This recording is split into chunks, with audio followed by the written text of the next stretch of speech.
Can we just be honest for a second? Reading slumps are the worst. You want to read, you carry your book around, but when it's time to actually sit down, nothing happens. Suddenly, scrolling on TikTok feels way easier. If that's happening to you right now, you are not alone. Hi, I'm Tanya. I'm all about books, lifestyle, and sharing the little things that make life feel inspiring and intentional. And today I'm breaking down exactly how you can reignite your love for reading and get back into books, even if you've been in a slump for weeks. Think of it as your cozy step-by-step guide back into your bookish era. First, let's normalize this. Reading slumps are totally normal. Even the biggest bookworms hit them, and they'll happen to you too. Sometimes it lasts a week, sometimes it could be months. Usually it's not even about the books, it's about life. The burnout, the stress, too many digital distractions, or simply picking the wrong book at the wrong time. And sometimes it's external. Maybe you get caught in doom scrolling and suddenly your attention span is fried. How can your brain focus on a chapter when it can barely focus during a 15-second TikTok? But here's the key. Once you can identify what's really draining your reading energy, you can fix it instead of forcing yourself to push through. So let's talk about solutions. The number one thing that helps me is a digital detox. You don't have to delete everything, all of your social medias and YouTube. Just simply create small reading zones where your phone is not invited. For example, throw your phone across the room, grab a blanket, light a candle, and just be there with your book, nothing else. No notifications, no distractions, just you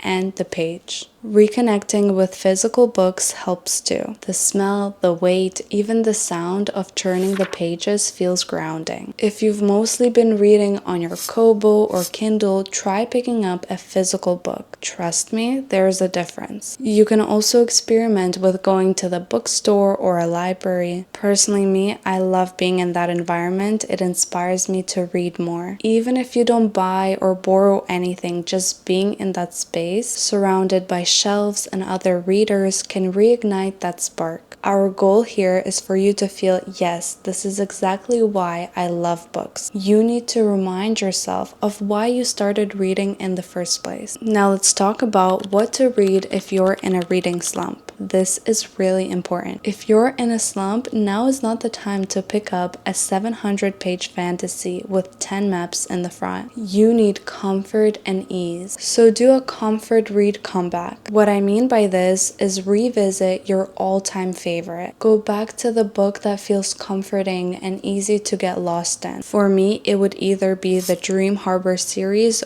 or It Ends With Us. Both of those are really easy reads for me and I don't have to stress about anything. The next thing is try a different genre. Mix it up. If you've been reading a lot of fantasies, try a thriller. If romance is your usual, try a nonfiction. A change can wake up your brain and bring you back to falling in love with reading all over again. And who knows, maybe in the process you'll find your new all-time favorite. Let me give you two examples that I loved. The first one is The Millionaire's Fast Lane. That book was a totally different vibe to what I'm used to, but I loved it. As well as the Housemaid series. My friend gave me the first book and I couldn't stop reading all of the rest. But honestly, it does not matter which book you choose. What's important is that you choose something that is short and sweet. Novellas, short story collections, or graphic novels are all low commitment, fun, and finishing even a small book gives you that dopamine hit you need to keep going. Okay, so now we're at the point that you picked your book, hopefully you're back to reading.